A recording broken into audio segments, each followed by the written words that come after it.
가장 확실한 투자 방법은 저축입니다. 그럼 어떻게 해서 저축액을 늘리면 좋을까요? 이에 대해 두 가지 팁을 드리고자 합니다. 첫 번째 팁은 임금이 인상된 만큼 저축을 늘리는 것입니다. 제가 2015년 말 국민연금을 그만두고 증권사로 자리를 옮길 때 연봉이 거의 2배로 늘어났습니다. 국민연금은 공공기관이다 보니 연봉을 여의도 증권가의 시세만큼 주지 못했던 데다 스카우트 제의를 받고 일터를 옮겼던 터라 증권사에서 제시한 연봉이 컸기에 가능했던 일이었죠. 이때 저는 한 가지 결정을 내렸습니다. 연봉이 2배 올랐다고 소비를 2배 늘리면 아무 효과가 없다고 생각해 매월 인상된 월급만큼 강제적으로 저축했던 것입니다. 예를 들어 월 500만 원을 받다가 1000만 원을 받게 되었다고 가정할 때 인상된 500만 원을 새로운 계좌에 매월 적립 투자하는 것입니다. 임금이 인상될 때 저축을 늘리는 것은 누구나 할 수 있는 일 아니냐고 이야기하는 분들이 있으리라 생각합니다. 물론 연봉이 2배 인상되면 저축이 훨씬 쉬워지는 것은 분명한 사실입니다. 그런데 꼭 연봉이 수십에서 수백 퍼센트 인상되지 않더라도 조금이나마 인상된 경우에도 이를 적용할 수 있습니다. 왜냐하면 사람의 소비 지출은 기존의 소득 흐름에 맞춰져 있으니 임금 인상이 아예 없었던 것처럼 소비를 이어나갈 수 있기 때문이죠. 반대로 소득이 늘지 않았는데 저축을 늘리는 것은 매우 힘든 일입니다. 기존에 있었던 다양한 지출 품목을 구조조정하지 않는 한 저축을 늘리기는 어렵기 때문이죠. 또 이 과정에서 일상이 불행해지고 일에 대한 의욕까지 잃는다면 이는 더 큰 문제를 초래할 수 있습니다.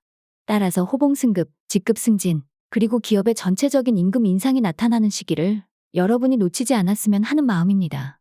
물론 연봉이 올랐다면 그동안 주변 사람들에게 신세진 것을 갚고 싶은 마음은 이해합니다.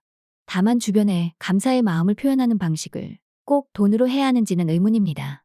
돈으로 신세를 갚는 게 편리하지만 열심히 저축해야 하는 시기에 그렇게 돈을 쓴다면 상대방도 불편해질 수 있으니까 말입니다.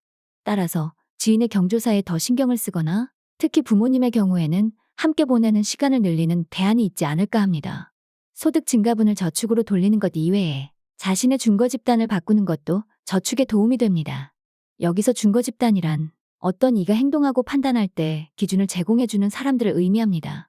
제가 예전에 전문직 여성분의 재테크 상담을 도와드린 적이 있는데 그분은 높은 소득에도 불구하고 재무 상태가 극히 악화되어 많은 부채에 시달리고 있었습니다. 대체 왜 이런 일이 생겼는지 살펴보니 준거 집단이 문제였습니다. 부잣집에서 태어난 데다 소득도 높은 지인들의 소비를 그대로 따라하고 있었던 것입니다. 그래서 그분에게 준거 집단을 바꾸세요 라고 말씀드렸습니다.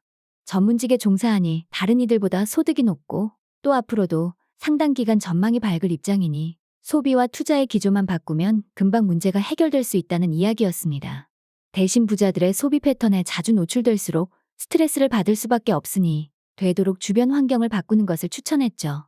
예를 들어 재테크 관련 독서 모임에 꾸준히 참여하면서 다른 이들이 얼마나 열심히 저축하며 열정적으로 사는지 몸소 느끼는 것입니다.